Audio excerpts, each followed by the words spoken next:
So today we're going to be adding and subtracting radical numbers. Just like variables, you have to have identical radical parts in order to combine them.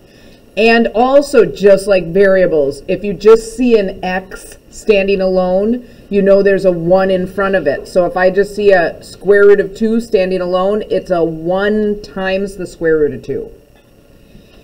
Now, if I have a number like this square root of 18 that does not match the radicals, what I need to do is take the time to break that one down.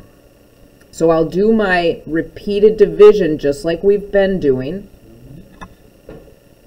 18 can be divided by 2, I get 9. 9 can be divided by 3, 3. So what I end up with here is 3 times the square root of 2.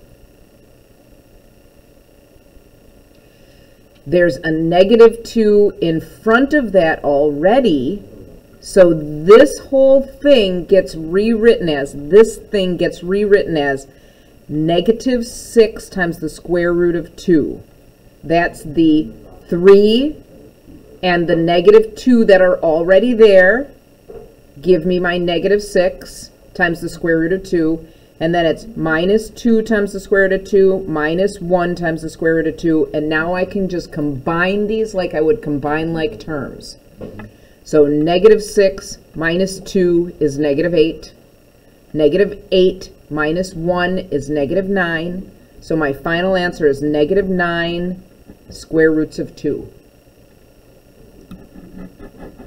So break down the radicals, just like we've done, and then combine them as long as they all have matching radical parts.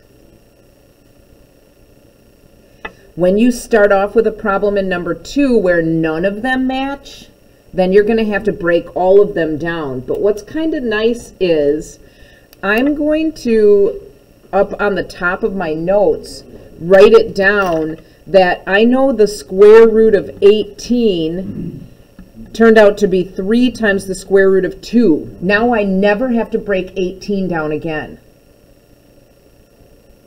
If I have that up there on my notes in a place where I can find it, I never have to go through and break it down again. Now I'm going to go ahead and break down the 45. So I will do 45 off to the side, my repeated division. 2 does not go into 45, so I'll try 3. 3 goes into 45 15 times. And I always start from the bottom and go up. The smallest numbers first. I can divide 15 by 3, so that's 5. So now I end up with 3 times the square root of 5. So I'm going to add that to my top list. The square root of 45 is 3 times the square root of 5. Now I never have to break that one down again. Because this is 3 times the square root of 5 and this had an additional 3 in front of it, this gets rewritten as 9 times the square root of 5. And now I'll break down the 24.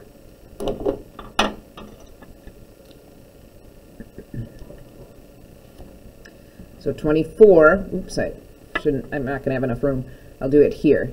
24. Can I divide it by 2? Yes. 12. Can I divide 12 by 2? Yes. 6. Can I divide 6 by 2? Yes. 3. Can I divide 3? No. By nothing but 3 and 1. So for every pair, this is 2 times the square root of 2 times 3, because the 2 and 3 are left. So 2 times the square root of 6. I'm going to write that down on the top again so I can use it later. The square root of 24 is 2 times the square root of 6. So this 2 times the square root of 6 will get multiplied by the 3 that's there. So this is plus 6 times the square root of 6. Are you guys okay with me doing that multiplication, the 2 times the 3? Mm-hmm. Okay. And then minus 3 times the square root of 6, I already know that that can't be broken down because 6 is just 2 times 3, both of which are prime numbers. And so now I can combine.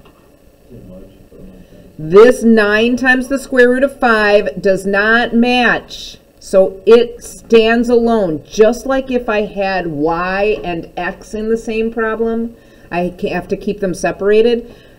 This is the same thing. And then I can do 6 times the square root of 6 minus 3 times the square root of 6. That leaves me with positive 3 times the square root of 6. Final answer.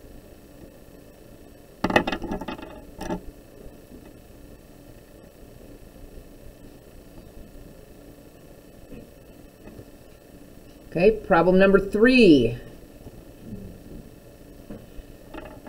Keep in mind that if you see no number in front, we assume it's a 1, so that's negative 1 times the square root of 2.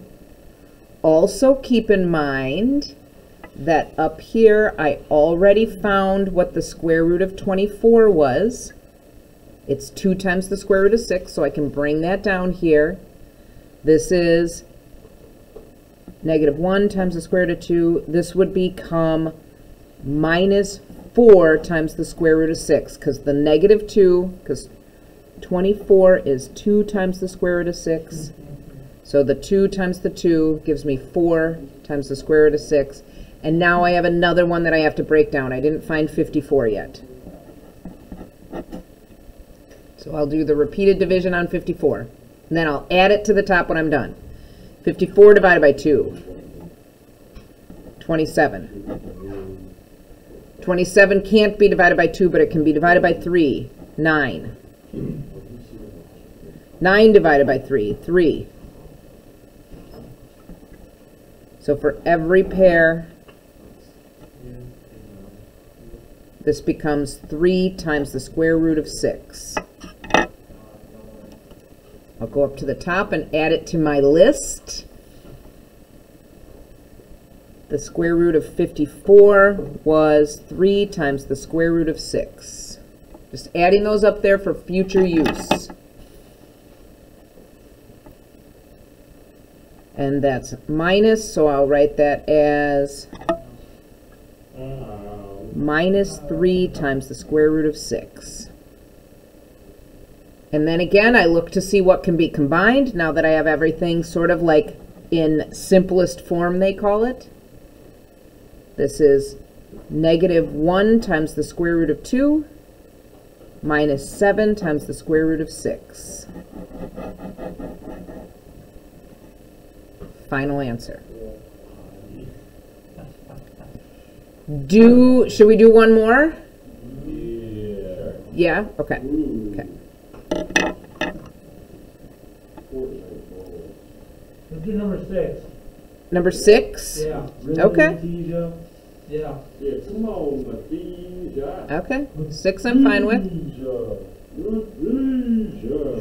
Let's see. I didn't put 27 up here on the top, so I've got to do 27 yet. And 27 is the first one here, so let's do 27. Trying to find the most perfect pen I can find.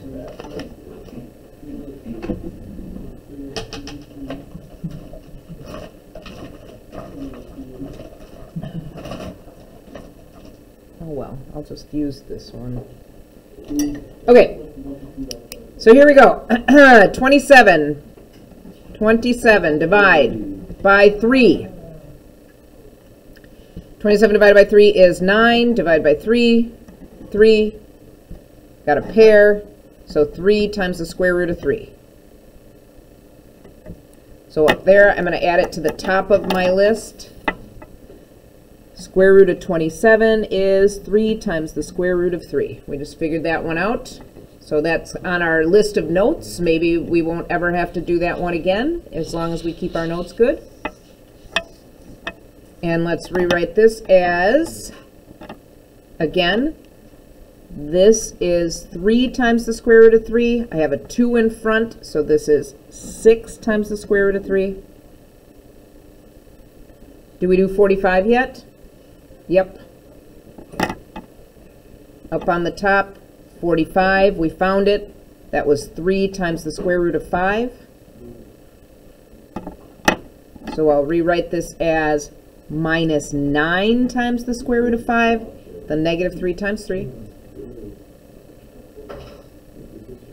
Then I've got another one here, 12. I didn't do 12 yet, so let's repeated divide 12.